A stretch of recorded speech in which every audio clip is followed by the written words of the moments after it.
Have you ever felt completely empty after a social event? Or found yourself scrolling, constantly seeking approval, even when you know it's not healthy? This video is about the uncomfortable truth hiding behind all that connection. Centuries before social media, a philosopher named Diogenes figured it out. He lived in a barrel, openly defying norms, because he saw how society domesticates us. He believed that the more you chase acceptance, the more you drift from who you truly are. Sound familiar?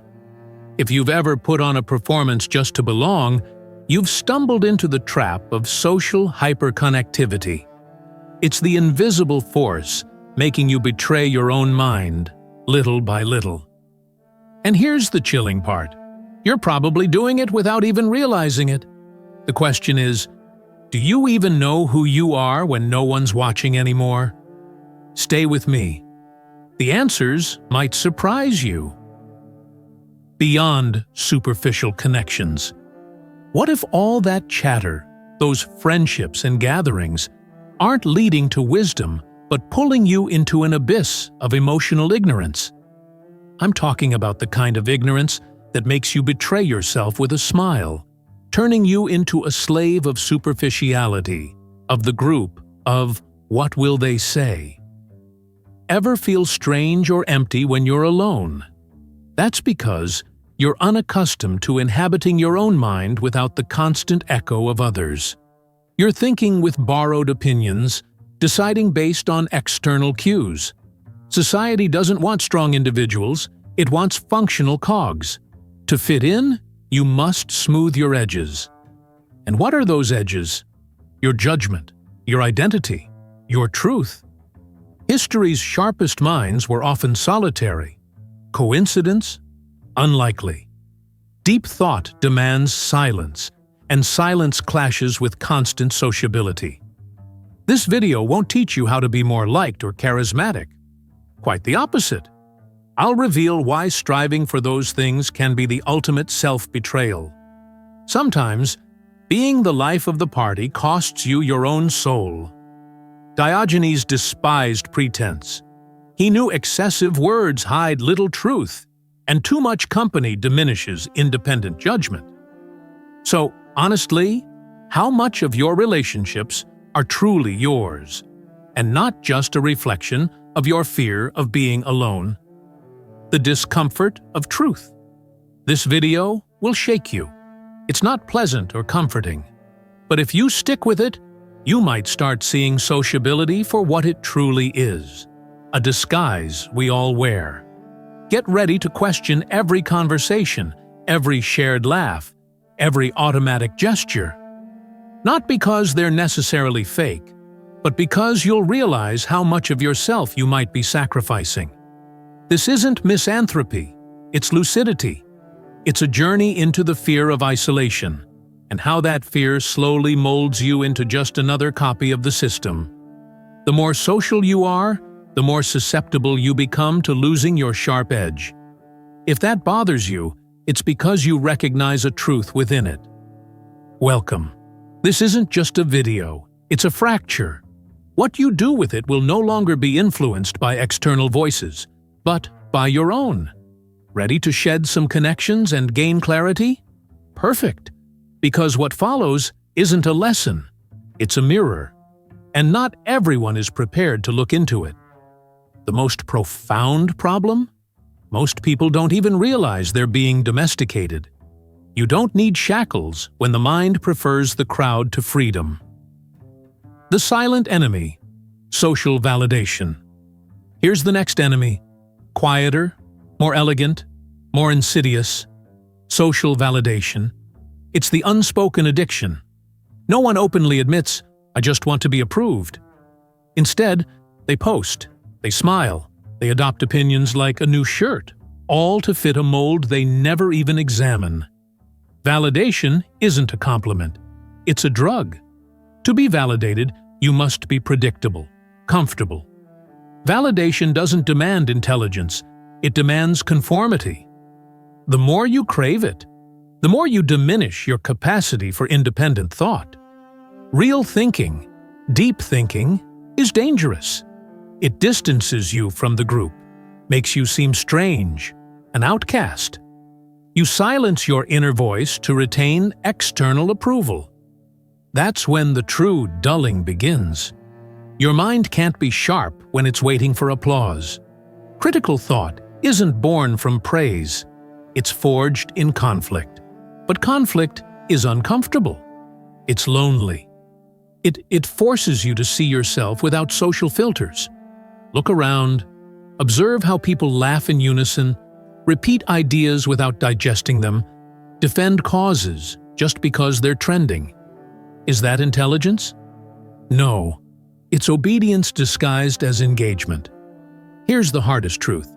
The smarter you are, the greater the risk of becoming complacent if you live for acceptance. True intelligence implies dissidence, speaking unpopular truths. That's not rewarded.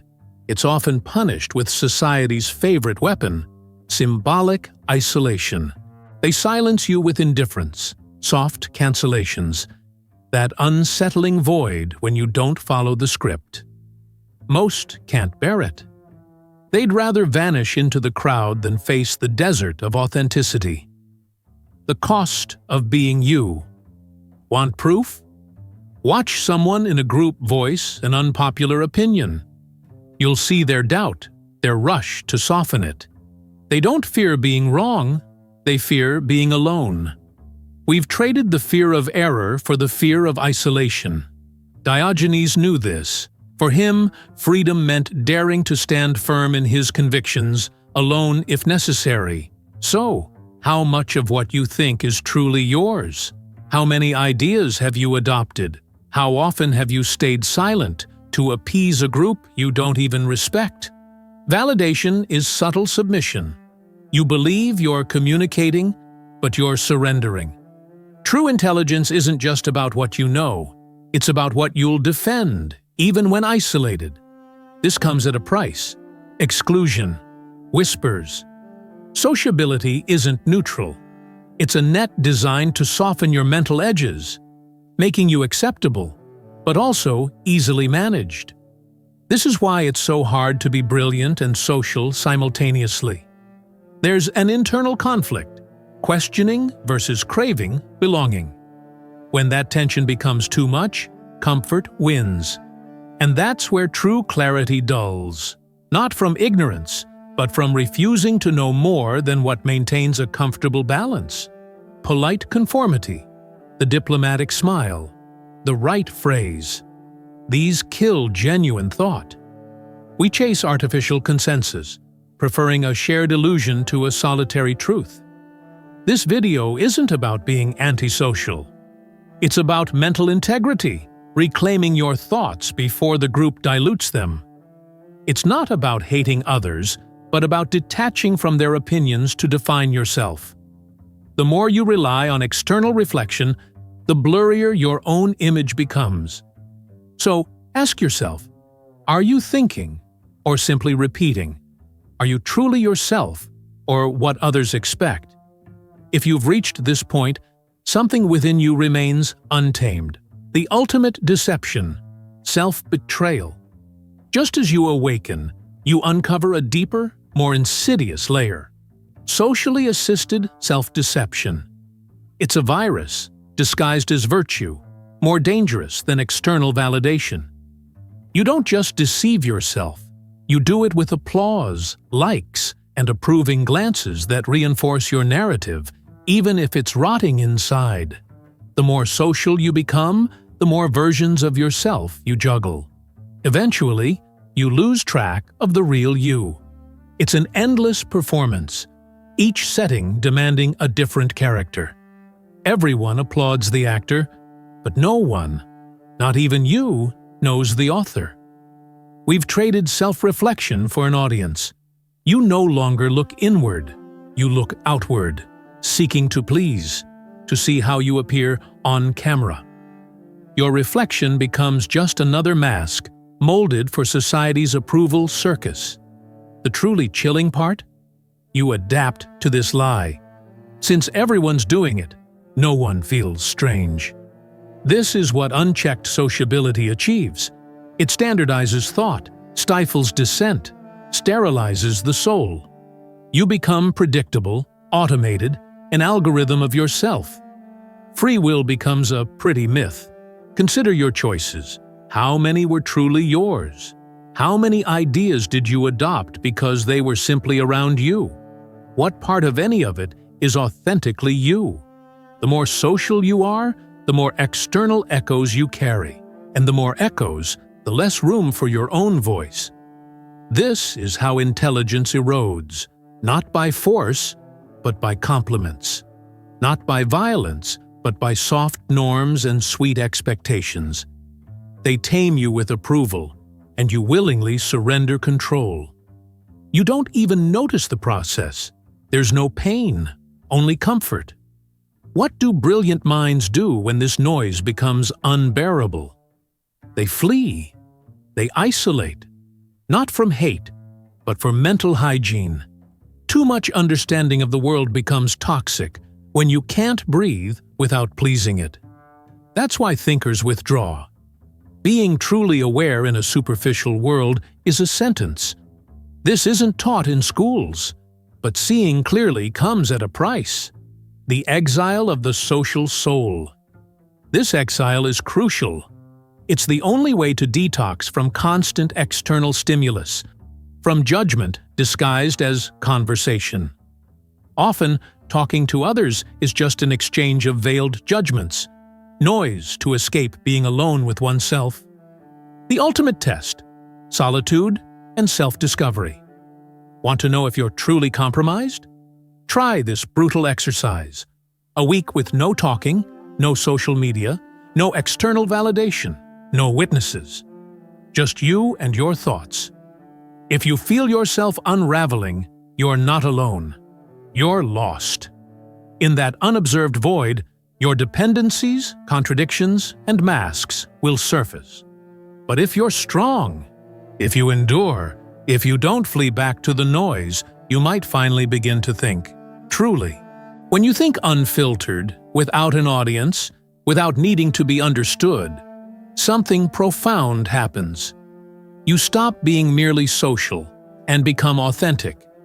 This, of course, bothers people. Authenticity has sharp edges. It doesn't easily adapt or conform. It says what it means, doesn't smile on command, and offers no explanations. It simply is. And that scares others because someone who doesn't need external validation exposes the weakness of those who do. That's why unique thinkers are rejected. Not for being wrong, but because their mere existence is an uncomfortable mirror for those who've already sold out. So, don't be surprised if, after this, you notice subtle rejection.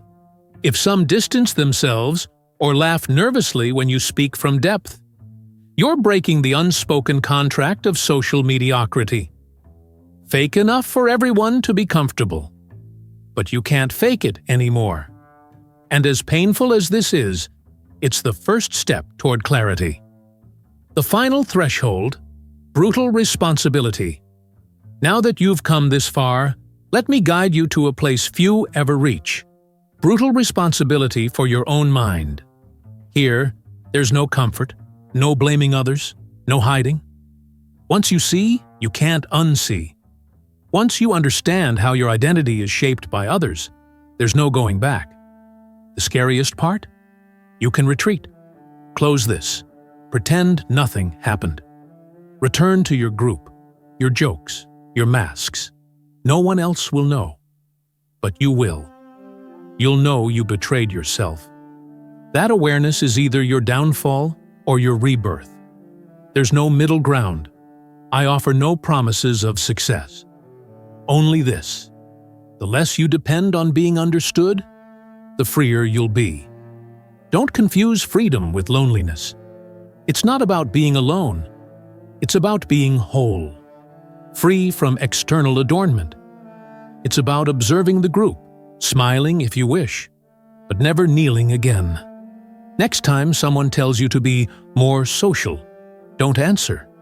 Look at them silently, then turn inward. Ask, How much of me is still trapped in the gaze of others? When you find out, don't run. Stay there. Face it. Strip it bare. Name it. Because what you can see, you can transform. This video wasn't meant to give answers. It was meant to remove the lies preventing you from asking the right questions. If this has resonated, I ask one last thing. Leave a comment. Write this specific sentence. I prefer my uncomfortable truth over your empty acceptance. Do it for yourself. To remind yourself you saw something not everyone is ready to see. And if you haven't yet, subscribe. Not to follow trends, but to keep questioning. This channel isn't for crowds. It's for minds that refuse to settle. Now, go. Turn everything off. No more videos, no more noise. Walk, no music, no company. Just you and your mind. And if, after that, you still wish to return to the world, may it at least be with open eyes. Perhaps you no longer need anyone to tell you so.